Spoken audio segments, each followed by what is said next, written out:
Sir मेरा ये question है कि जैसे अगर इस पेशेंट को मलेरिया हुआ था तो ये वेंटिलेशन पे कैसे आ रही है? छोटी सी बच्ची जो 12 साल की है, मूर्छित अवस्था में हमारे पास लाई जाती है, सांस नहीं ले पा रही थी, SpO2 70% से कम था, चेहरे पे सूजन थी, ब्लड रिपोर्ट्स देखने से बहुत डिफ़िकल्ट ब्लड रिपोर्ट्स लग रही थी। उसी दिन की ब्लड रिपोर्ट्स थी ये। इसमें हीमोग्लोबिन इसका 3.5 था और प्लेटलेट काउंट 90,000 था। मलेरिया की जांच पॉजिटिव आई थी। इसके बाद वाली जांच सुन के आप हैरान हो जाएंगे। क्रिएटिनिन 13.7 था, 13.7, यूरिया 284 था इसका, SGOT 75, SGPT 69, C reactive protein 50.22 ये था। तो इस परिस्थिति में 12 साल का बच्चा है, हम लोगों ने इसको इवैल्यूएट करना शुरू किया और इसकी क्या डायग्नोसिस बनी, पढ़िए। Acute complicated malaria, falciparum, plasmodium falciparum present, यानी कि एक्यूट कॉम्प्लिकेटेड मलेरिया का केस निकला और प्लाज्मोडियम फैल्सिफेरम पॉजिटिव होने की पुष्टि हुई ब्लड में। सीवियर एनीमिया क्योंकि खून 3.5 ग्राम ही निकला। आइए पढ़िए।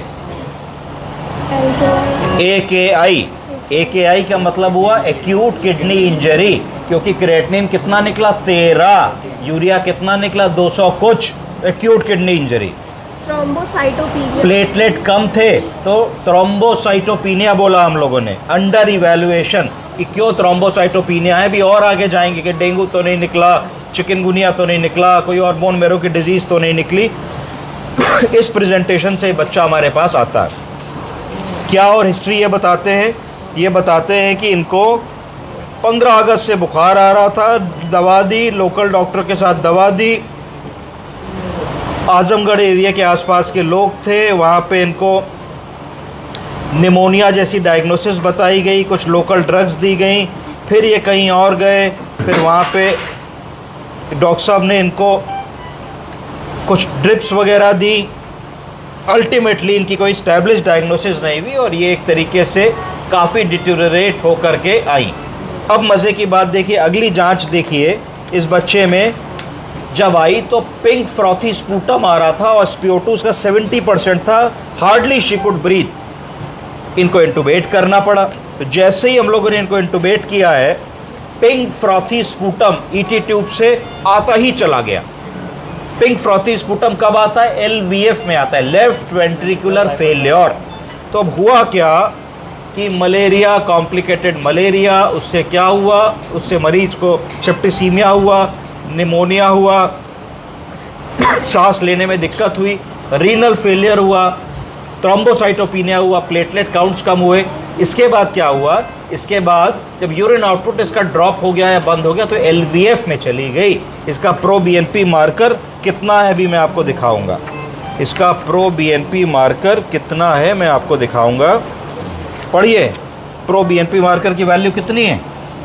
More than 35,000। More than 35,000। Normally कितनी होनी चाहिए? 300, अधिक से अधिक 900 तक। तो जो वैल्यू 300 या 900 होनी चाहिए वो हो गई 35,000 के ऊपर एक छोटे से बच्चे में। क्यों हुई? क्योंकि जो total volume of circulating fluid था उसने इतना दबाव डाला हार्ट के ऊपर कि वो लेफ्ट वेंट्रिकुलर फेलियर या कंजस्टिव कार्डियक फेलियर में चला गया। क्यों? क्योंकि पेशाब से फ्लूइड की निकासी हो नहीं पा रही थी, क्योंकि क्रिएटिनिन 13 हो गया। इसलिए इनको वेंटिलेटर की ज़रूरत पड़ी, ली गई वेंटिलेटर पे, इंटुबेट हुई, तीसरे दिन एक्सटुबेट हुई, 3 सेशन डायलिसिस के हुए। अब इनका यूरिन आउटपुट कुछ कुछ आना शुरू हो गया है। हो सकता है कि 2-4 बार डायलिसिस और करनी पड़े। इस तरीके से एक्यूट मैनेजमेंट से और करेक्ट मैनेजमेंट से आप 12-13 साल के बच्चे को सपोर्ट कर देते हैं तो लाइफ सेफ हो जाती है। समझ गए आप लोग? Thank you.